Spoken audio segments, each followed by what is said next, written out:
High, আমি দেবস্মিতা। আজকে আমি তোমাদেরকে একটা জিনিস জিজ্ঞেস করতে এলাম যে এটা আমার নয়, আমার মায়ের প্রশ্ন। আমার ইউটিউব চ্যানেলটা তো খুব নতুন খোলা হয়েছে, দেখেছো, একদমই সাবস্ক্রাইবার্স নেই। তো যেটা বিষয় সেটা হচ্ছে আমার মা প্রায় 1.5 বছর ধরে ইউটিউব চ্যানেল রান করছে।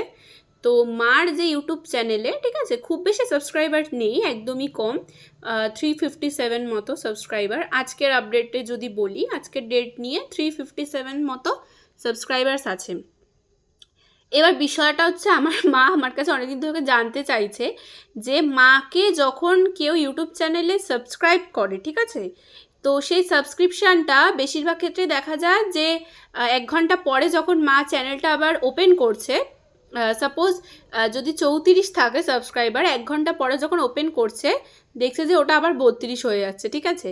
তো তাতে বোঝা যাচ্ছে যে কিছু মানুষ সাবস্ক্রাইব করে আবার তুলে নিচ্ছে। এবার ব্যাপারটা হচ্ছে অ্যাকচুয়ালি মা আমার কাছে জানতে চাইছে যে এই সাবস্ক্রিপশানটা তুলে নেওয়ার কারণ কি। এবার আমি একদমই জানি না এই কারণটা।